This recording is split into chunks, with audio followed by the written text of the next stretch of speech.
voudrais parler du déni de réalité. Plus exactement, le déni, c'est forcément le déni de réalité.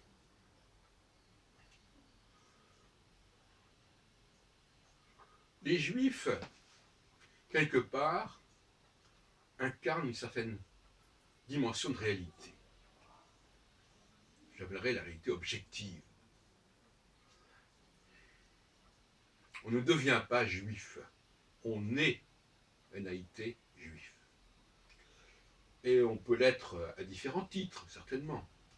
On peut le vivre de diverses manières. On peut avoir une certaine forme de conscience juive ou d'une autre conscience juive. Mais il y a un fait juif, et même un fait hébraïque. Et à partir de ce fait, il y a des dénis de réalité.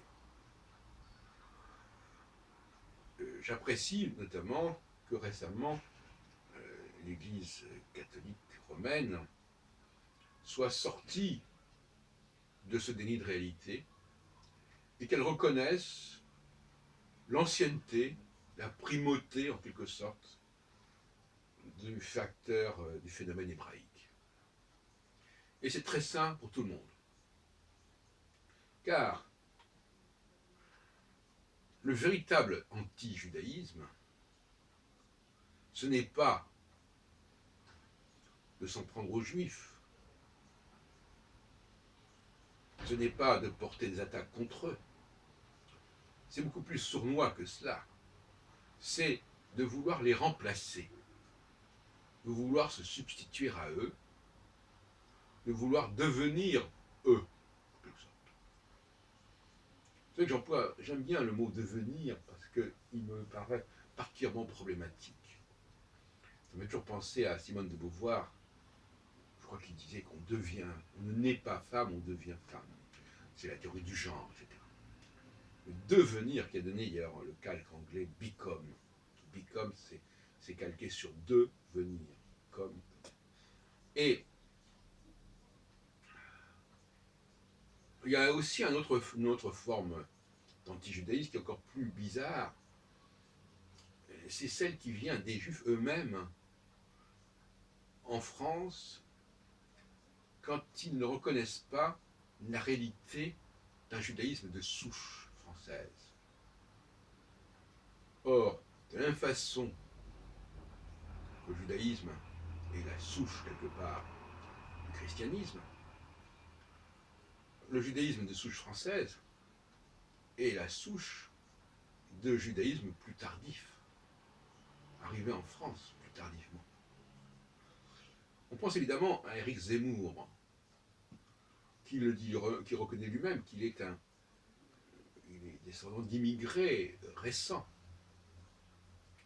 Mais j'ai l'impression, est-ce que je me trompe, qu'il n'a pas un discours très clair sur le judaïsme de souche, qui serait même dans le déni en quelque sorte. Le déni, c'est une façon de relativiser en disant, oh, vous savez, de toute façon, à un siècle près, ou 2-3 siècles près, on est tous de toute façon des étrangers. Non. Il y a des stigmates propres au judaïsme d'immigration récente, et qui sont tout à fait évidentes dans le propos de M. Zemmour, qui, comme on peut dire, est plus royaliste que le roi. En effet, la problématique de celui qui veut devenir ce qu'il n'est pas encore, ou qui veut se faire passer pour ce qu'il n'est pas, ou ce qui n'est plus, c'est d'être fasciné par son objectif à atteindre. Fasciné par ce qu'on pourrait appeler une forme d'ascension sociale, ou d'ascension idéologique, enfin peu importe, une ascension quelconque. Devenir, c'est lié à l'ascension. Même si l'on peut s'appauvrir, se ruiner, mais ça n'est pas forcément un objectif. Par contre, vouloir s'enrichir, vouloir monter, c'est un objectif. Donc ceux qui veulent quelque chose ne sont pas dans la même situation que ceux qui ne veulent pas quelque chose, même si ce quelque chose, ils le subissent. Vouloir, c'est déjà le mot vouloir, le mot volonté, est déjà une forme de déni quelque part. Car pourquoi est-ce que je voudrais quelque chose que j'ai déjà? Quelque chose qui est déjà présent. C'est toujours une sorte de pari sur l'avenir. Et en anglais, le verbe vouloir sert à construire le futur. I will. Parce que le testament, c'est the will. C'est la dernière volonté.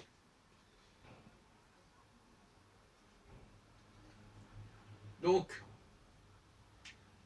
le déni de réalité, en l'occurrence, ici, est lié à une volonté de devenir l'autre. Devenir ce qui est autre, ce qui n'est pas en nous. Et en quelque part, c'est une forme d'aliénation. Parce que le mot aliénation renvoie à l'altérité. C'est comme le mot réunir. On ne réunit pas ce qui est déjà prêt, ensemble. L'assimilation ne peut faire sens que quand on n'est pas semblable. C'est la même chose. Et moi, je suis contre l'assimilation quand il s'agit de devenir semblable. Par contre, je suis pour que les gens semblables se rassemblent. Et en ce sens-là, je suis pour le communautarisme, mais à toutes sortes de niveaux. J'en parlais l'autre jour avec mon ami Anissé Blaise au Cana. On est d'accord là-dessus. Je suis pour une société fragmentée, au sein d'un ensemble, bien sûr, que j'appelle impérial, ça c'est mon expression. Et au sein d'un ensemble, mais chaque société peut elle-même avoir des sous-ensembles.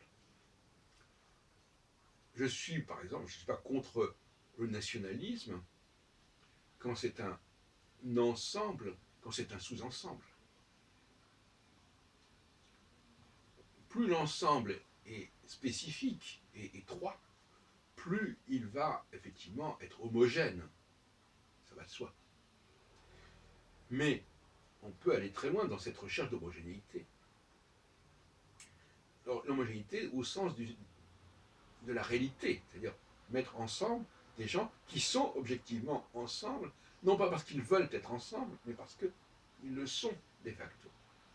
En ce sens-là, le nazisme, aussi pernicieux est-il été, a rappelé aux Juifs qu'ils étaient ensemble, même quand ils ne voulaient pas l'être.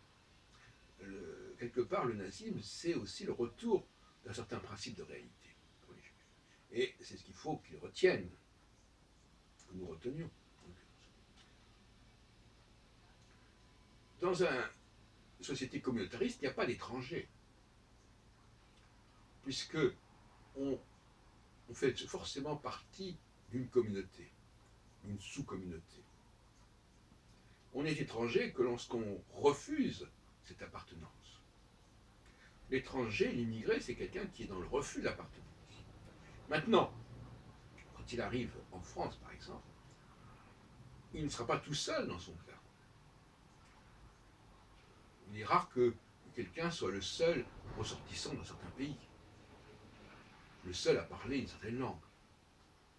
Donc le rôle de l'État, c'est de rapprocher, de rassembler des gens qui sont objectivement, c'est-à-dire au sens de réalité en soi, ensemble. Maintenant, après, au sein de cette réalité, il peut y avoir des nuances, des particularités. Ça, c'est pas un problème. Mais il y a d'abord ce principe de réalité. Vous êtes de telle catégorie, de telle race, de telle religion, de telle ascendance, de telle origine. Voilà. Et vous allez être associé et assimilé à cette appartenance objective. L'assimilation, ça ne consiste pas à devenir l'autre. C'est au contraire d'accepter d'être avec ses semblables.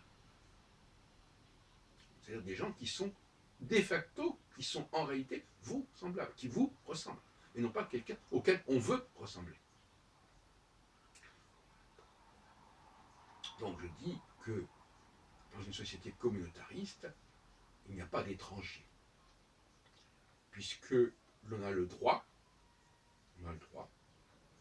d'être intégré dans la communauté à laquelle on appartient objectivement. C'est un droit. C'est un droit qui nous empêche d'être étrangers. Maintenant, au sein de cette communauté à laquelle on est assimilé, il y a plusieurs strates, il y a plusieurs niveaux. On peut effectivement faire partie de la strate la plus éclairée ou la moins éclairée, etc., comme on voudra. Mais avec toujours cette espèce de socle, de souche, ce qu'on appelle de stock. Alors, pour revenir à M. Zemmour, lui, il nous parle au contraire, si j'ai bien compris, d'assimilation. C'est vrai aussi, alors, pour d'autres raisons, de quelqu'un comme Marine Le Pen. De ce sens-là, ils se rejoignent.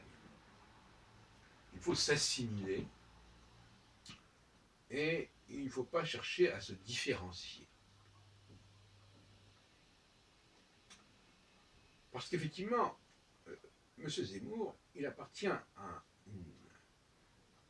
une famille qui a voulu s'assimiler en France, qui a voulu s'intégrer. Et par conséquent, il n'était pas dans un processus inverse. J'aime bien dire les choses, même si ce sont des lapalissades, désolé, il n'était pas dans un processus inverse. Quand on veut quelque chose, on ne prétend pas vouloir l'inverse. En revanche, quand on n'est pas dans ce processus de vouloir quelque chose, on peut se permettre plus de liberté d'action. Par conséquent, moi qui suis descendant de juifs de souche française, de très anciennes souches françaises, au sein du royaume de France, qui suis très largement contemporain de l'époque révolutionnaire au niveau de ma famille, très largement. Je suis communautariste. Et je n'hésite pas à dire que les Juifs sont une communauté particulière, dont j'ai dit justement à quel point elle faisait référence. Donc c'est pas le moment de nier cette référence. Donc si les Juifs ont une responsabilité de principe de réalité, ils ne vont pas être dans le déni de cette réalité. Il y a déjà un problème à ce niveau-là, une trahison de leur propre dimension qui fait problème. Par contre, M. Zemmour, lui, il est dans un processus d'assimilation. Et moi je dis, par exemple, étrangement, que les Juifs de souche française sont beaucoup plus libres par rapport à cette diversité juive. Et même par rapport à cette notion de colonialisme, et même par rapport à cette notion d'impérialisme. Ça ne leur pose pas de problème majeur. Alors que M. Zemmour, lui, il vient d'un pays qui a une région qui a un passé colonial, qui a un vécu, qui a des stigmates coloniaux. Et donc, par conséquent, la notion d'empire hors des frontières lui est détestable, quelque part. Donc, on ne va pas mettre tous les juifs dans le même sac. Hein, il y a les juifs qui sont de souche française, qui sont objectivement français depuis plusieurs siècles, et puis il y a les juifs qui sont venus en France depuis le Maghreb, depuis la Turquie, depuis la Pologne, et qui ont une idée fantasmatique de la France, mais en tout cas qui sont dans un processus centripète. Alors que, paradoxalement, les juifs de souche française, ils ont plutôt un processus centrifuge. C'est-à-dire, allons au-delà, étendons la France au lointain, acceptons la diversité des différents comportements, des différentes origines, etc. À ce moment-là, pour moi, le problème de l'islam ne se pose pas, et c'est tout. C'est une population particulière qu'il faut respecter, qui peut avoir son propre mode de vie, je dirais même sa propre langue, à condition que cela reste dans des périmètres particuliers. Le périmètre particulier, j'appelle ça l'extension de la mosquée, ou l'extension de l'église, ou l'extension, l'église au sens de l'édifice, ou l'extension de la synagogue. D'où la notion de quartier, qui peut paraître complètement aberrante, et que je soutiens.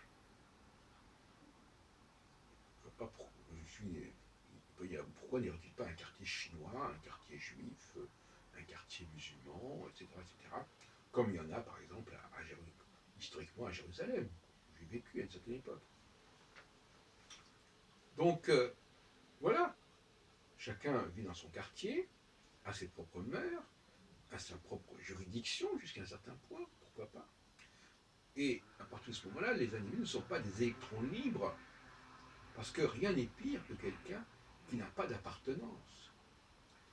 Quelqu'un qui vit dans un monde où, quelque part, il n'y a pas de pression sur lui. L'autre jour, j'écrivais que le problème de l'étranger qui se met en situation d'étranger, il n'a pas obligatoirement à s'y mettre, puisque toute société comporte des minorités et comporte des lieux minoritaires. L'étranger, c'est celui qui refuse la loi, en fait. Qui refuse la loi. Qui refuse de se soumettre à la loi et qui refuse, au fond, le monde extérieur. Quand on est étranger dans un pays, on ne capte le monde extérieur que de façon extrêmement floue.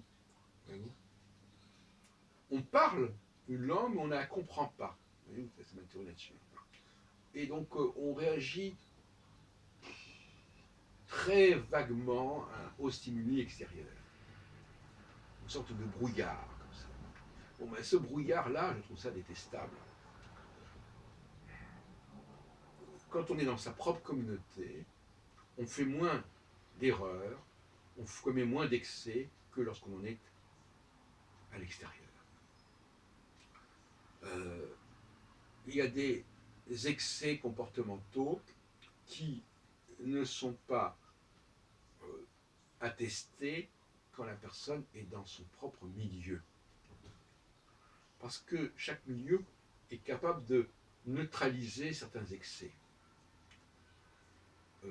Et quand on n'a pas l'antidote, la personne, quand elle sait qu'il n'y a pas de contrepoids, elle va dépasser les bornes. Donc, que les gens restent dans leur milieu. Et puis, pour terminer, je répéterai encore une fois que l'assimilation, ce n'est pas forcément l'emploi. Je ne suis, comme vous le savez peut-être, je ne suis pas un maniaque de l'emploi. Je crois que l'emploi est une denrée qui sera certainement dépassée très rapidement au XXIe siècle. Je crois que dans bien des cas, il vaut mieux payer les gens à ne rien faire, ou même les payer pour qu'ils ne fassent rien, ou pour qu'ils ne fassent plus rien, plutôt que de les payer à faire des choses qui ne riment à rien, et où ils remplacent éventuellement des gens qui pourraient faire mieux qu'eux, ou encore mieux, qu'ils empêchent des gens de faire les choses tout seuls, en se faisant soi-disant aider, et en se faisant aider, ils seront en fin de compte moins efficaces, ces gens-là. Je préfère des gens moins nombreux, plus efficaces, en pleine possession de leurs moyens, et qui, éventuellement, par leur activité, permettent à d'autres personnes de vivre, de survivre. Donc, l'emploi à toute force, à tout prix, ça peut être une plaie pour une société.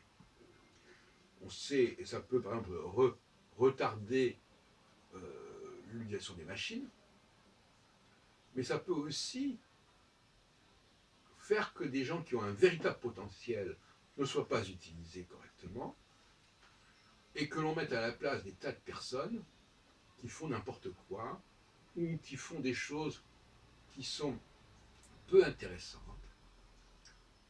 car la créativité collective, c'est un grand mot. Quand on voit un orchestre jouer collectivement, en fin de compte, tout est complètement artificiel.